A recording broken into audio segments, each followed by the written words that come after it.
はトレーラーでも流れてたと思うんですけど、そのライトニングが最初に出てくるロケーション、あれを本当に新しく作るっていうところで、あそこはなんていうか神が住んでいるような世界なんですけど、そこをどうやって作ろうかなって考えたときに、最終的にそのキューバの写真集を見つけて、ちょっと名前今出てこないんだけど、キューバのその首都の街の写真があるんですけど、それを見たときにすごく自分の中にこれだなっていうふうに見つけたぞっていうふうに思ったんですけど、すごく僕の中でイメージしていたなんていうんですかね、建物が朽ちていた感じというか、決して綺麗な作られたっていうよりもすごく美しく朽ちていったその世界っていうのがすごく頭の中にもともとあったんですけど、その写真を一枚の写真なんですけど、その写真を見たときにすごくこれはぴったりだなっていうふうに思って、それをイメージに持ってしました。When creating Final Fantasy XIII, the natural environments, in order to gain influence on this, I traveled across country in North America, all the way from Washington across the states, and that was basically how I got my influence. And when I moved on to 13.2, the new environment specifically was where in the trailer lightning first appears, and this was an environment essentially we were imaging to be the land of the gods.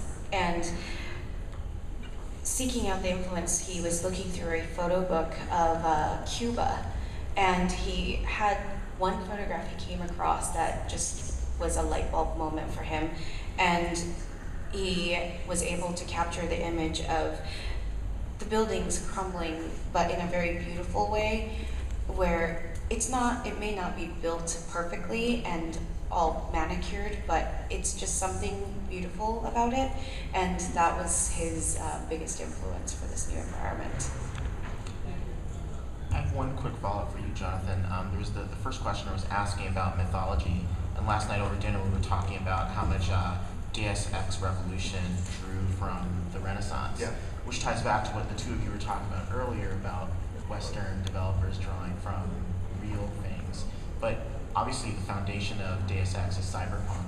You say cyberpunk was kind of the mythology of what you were doing with Deus Ex, or would you not even sort of really think of cyberpunk in those terms? I think we can think about it as maybe not as a mythology, but as definitely as a main genre. You know what I mean? And it's definitely the foundation of the Deus Ex franchise. But that's exactly what we wanted to do. We wanted to kind of like rejuvenate it a bit, kind of bring something new into it. And that's where the whole idea of this cyber renaissance, what we ended up calling the cyber renaissance, and looking at the analogies between the Renaissance era and our cyberpunk world or transhumanist world, and we kind of saw, or we imagined certain links between the two, and we decided to create a world that kind of like intermix those things. So yeah, definitely took a lot of influences from that. Excellent. We have time for one more question before we get to the surprise. So whoever's up is lucky. Ask the question. Well, I'm lucky then. Thank you. So I loved, I found intriguing Jonathan's comment about drawing women characters that you would kind of want to sleep with. And no, because it's fascinating. You should have seen teenage years. Yeah, I mean, it's a huge influence in comics. It's a huge influence in video games. And I've been dating 20 years, and I think that there's a really interesting difference in female characters that seem drawn to just kind of be form first, to be seen on screen, versus women who are drawn to actually have a major part in the plot line, a major part in the story, and they're more drawn for their roles. So I'd love you both to talk about a little bit about the character design, particularly for women in games, and how you approach it. Yeah, that's a very good question. You're trying to trick me. Okay, let's answer it this way. On DXHR, something that's really cool is the lead narrative designer, Mary Damara. I think having a woman writer was amazing because we have a lot of very, very strong main female characters, primary characters that are female in the game. And also I think having a female's perspective on writing the story for a game makes for something very different in terms of the themes and how the story is told and what actually happens in the world. And I think we're very, very fortunate to have this for DXHR. And you're kind of right. There's a difference maybe between how you design a female character that is like a main character, like a major vehicle for the story, and then the character that's just maybe secondary or just cannon fodder or whatever. It's gonna sound stupid what I'm gonna say, but it's so true about our industry. The first thing that I said about all of our female characters in Human Revolution is I don't want them to have big boobs. Because but I know it sounds stupid, but it's true because it's such a cliche of our industry.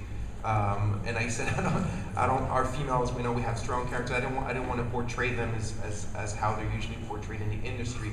And it was so much they so much had no big boobs that at one point the game director Jeff came to me. He said, "Okay, Eliza, that one, just one character in the game, give her big boobs."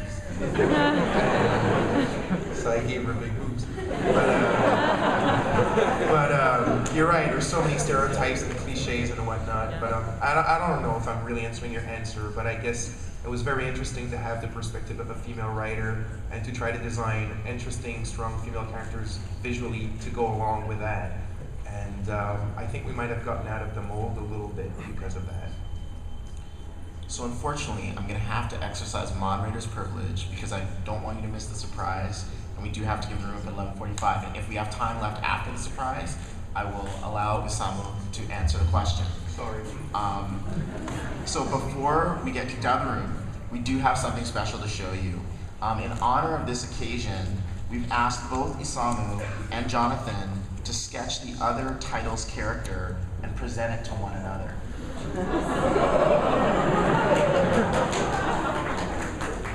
It's East meets West, right? Exactly, and what better place to unveil it than here? So, Jonathan, let's start by unveiling your sketch. Yes. Thank you. Here it is. So I don't know if you recognize her.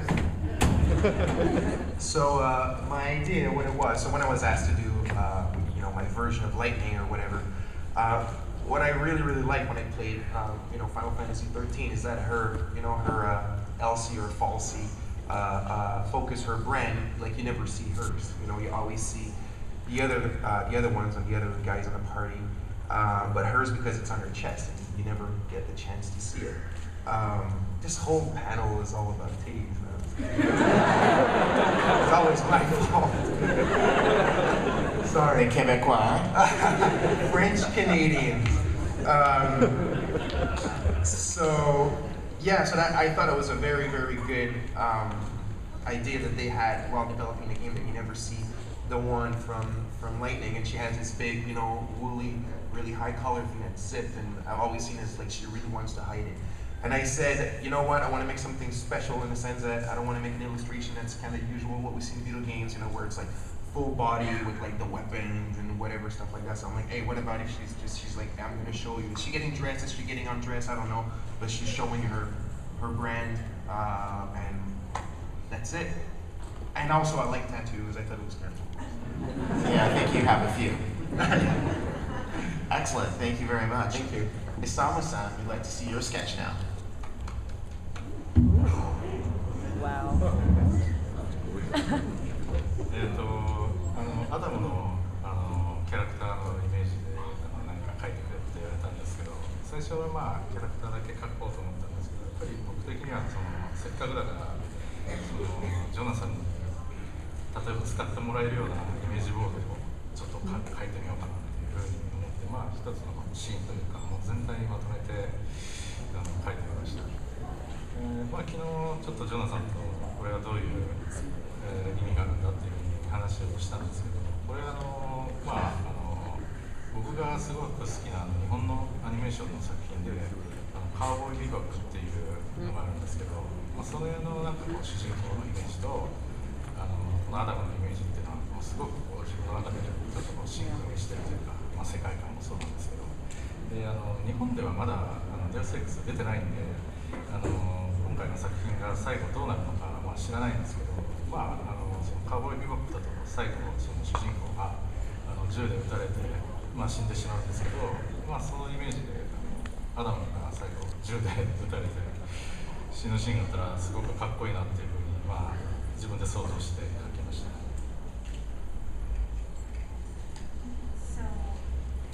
In creating this art, I was asked to create something in Adam's image, and at first I was just going to draw the character, but then realized that I wanted to create an image board that maybe Jonathan can be inspired by, maybe a different viewpoint that I can provide. And we were talking about this piece of art last night, and I told him that for me, the Adam's image overlaps with a Japanese anime called Cowboy Bebop. The main character kind of resembles to me like the Adam Jensen, and so I kind of thought that it would be cool to recreate the last scene, something similar to the last scene from Cowboy Bebop where he gets shot and dies at the very end. And so this is a scene where Adam is having a tragic end, but in a very cool conceptual way. I think you just killed off your franchise.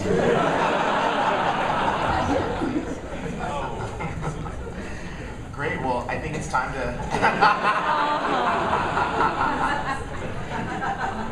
Well, I think why not exchange? Yes. Do we oh, there was the pen. Absolutely, you gotta sign it. It'll be worth something someday.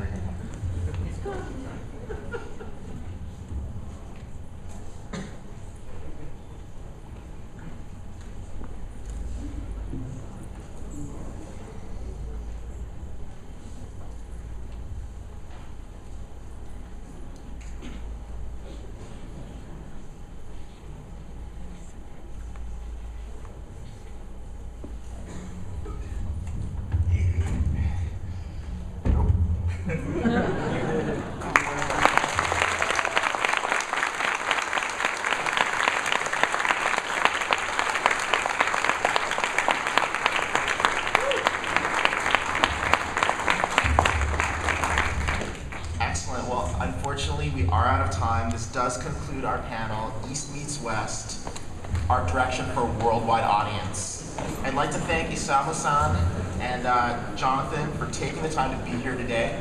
Can we please give them a round of applause once more?